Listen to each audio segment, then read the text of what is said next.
Hi again, everybody. We're moving on into chapter 13, I think it is. And I hope everybody's enjoying the story so far. I know I am. And if you're watching this video first, I do suggest that you go ahead and watch the other ones because you probably won't have any idea what's going on.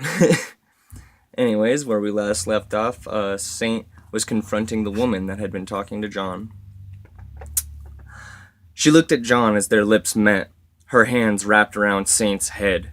John felt his own grow heavy. He almost fainted, but the wall steadied him as he slid to the ground. He felt a wave of nausea that threatened to spew all over the parking lot. Crawling, he went around the corner, holding it till he was safe to loosen his guts. Saint felt something long slither down his throat. He held off the urge to gag and pushed himself closer to her. Soon he'd have her, something that made him hate himself. Her face began to spread in the violent flower. Fingers ran through his hair. He closed his eyes and wrapped his arms around her. He felt her quiver. She'd never done anything like this, he was certain. It made it harder to do what he had to. He grabbed her by the waist, making sure his grip was firm. She enjoyed it a little too much, but when he bit down on the snake in his mouth, her attitude changed. All at once, the mass of fingers started scratching and digging at his skull. Blood ran down his face. She thrashed, trying to pull herself free, but his hands wouldn't give, not until he was sure he could reach inside of her. In one fluid motion, he formed a spear with his hands and plunged into her chest. He was up to his elbow in an instant, reaching deeper into the hole he'd made. She pulled back, ripping her tongue till only muscle and tendon was left, but Saint held on. His face was thick with blood. His hands closed around a soft orb. He opened his jaw and yanked with a devil's strength, pulling a red, swirling ball free from the woman thing. She let out a screech unlike any living thing, then abruptly stopped. The fingers closed, forming her face again, only now it was blank and lifeless. Saint looked at the shell that had once been the epiphanation of inspiration. A trickle of blood flowed from the corners of her mouth, which kept opening and closing. He felt deep hate in his gut for himself. Just as he turned, she spoke. "Give it back. Give it back. Give it back." She went on and on. Saint didn't bother looking. He went to John, who sat crying in front of a pool of his own vomit. "John," he said, sitting on his heels. You, why is this happening?" John stammered. Saint gave a tired sigh. "I'm not a good person, John. What you saw, it had to be done." John looked up at him with tear-streaked horror. "Had? She was a monster, but part of you loved her," Saint finished for him. John stared at him, then turned his face back to his hands. Saint felt pity. He grabbed him and hoisted him by the armpit. "Come on, lover boy. Gotta face your fears just like the rest of us." They rounded the corner. The girl stood there, absent as before. John tried to turn away, but Saint held him. None of that. I did the heavy lifting, pal. Now man up." John tried to understand what he meant. It was like performing heart surgery using a 7th grade biology book. "Look at me," Saint said hard. John did. "She will listen to you, John. I took the part of her that was the lust, which, well," they both looked at her. "Didn't leave much." "How?" was all John could muster. Saint held up the orb. "This is what we'd refer to as a soul, and I took it." "That's horrible," John said. "Yeah, well, I'm horrible. I'm a walking example of the damned. Now shut up and ask her where your grandson is." John's tongue felt like cotton.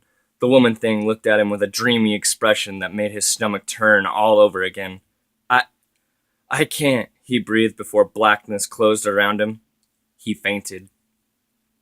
It was pitch black outside when John opened his eyes. At first, he thought it had all been a dream. There was no heaven, no hell, and Mark Anthony would be in the guest bedroom, maybe reading. Then he noticed the strange floral pattern on the blanket, the velvet curtains. He sat up, rubbing his eyes. "Shit," he said to himself. When he looked up, he jumped back, the woman thing in the chair staring him down with the same blank expression. Eyeing her with caution, He went around to the bathroom, her eyes following him all the time. The sound of the sink running somehow soothed him.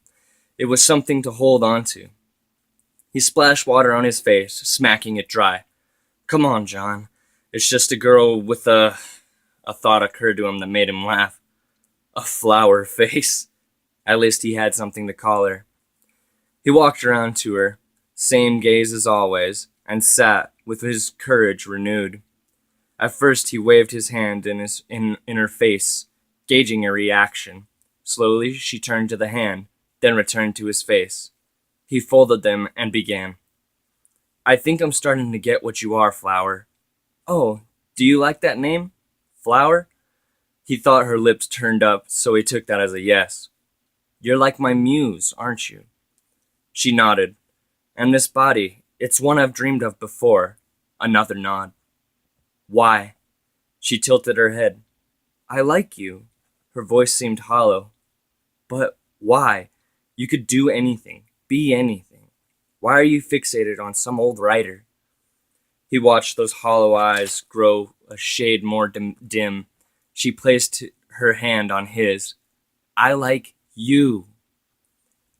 His head lowered. What a sad thing she was. Not going to get much more of an explanation than that, pal. Oh, and good morning. John turned to see Saint looking out the open doorway. Hey, how long was I out? About 2 hours, he answered, looking out the door. Shit, Alan and Joanna are probably worried sick, John said. I doubt that. Al can handle himself, and he obviously can handle your ex-wife. John sneered at this. What are you looking at? He asked, restraining his temper. Don't worry about it. Ask Flower what we need, he said in a condescending tone, which John ignored, turning back to her. Flower? She opened her eyes to attention. I need to ask you something. That okay? Jesus, get on with it, man, Saint said. John had had enough. He stood and grabbed him by the collar. What the fuck is your problem, man? Wasn't it enough that you took advantage of her and turned her into some goddamn zombie? Do you even give a shit about me or Mark Anthony or anything other than your own inflamed ego? John felt a sudden chill as Saint's eyes went cold, his lips a thin black line. John, he said, grabbing his wrist, shoving it away. Grow up. You think I'm some selfish bastard, and I have my own reasons for being here, because who would willingly walk into this shit show? He stabbed a finger into John's chest. I'm here because I have to be. Ever since I gave up my life to save a friend, I lost a part of my free will. I don't have a choice, but I do help people like you. Sorry I don't tie a pretty little bow around it, because guess what? I am a bastard and an asshole. So stop taking out your petty sexual frustrations for that thing on me and ask her the fucking question. It hit John harder than he expected. He looked back at Flower and realized Saint was right, without question. Part of him hated him for that. Another part, buried deep inside, was grateful. This place was making him feel crazy, so maybe having someone crazy was exactly what he needed. He looked back at Saint, meaning to apologize when he noticed something outside in the street. At first, he thought it was only a few passerbyers, but with dawning horror, he noticed they weren't even remotely close. Outside, lining the street and parking lot, was dozens of them, black masses with gaping wide eyes and mouths, staring down the room they sat in. And that's going to be all for right now. I hope you guys are enjoying, and I will be able to get the next one out as soon as I can. And as always, I hope you all have a good day and enjoy. Bye!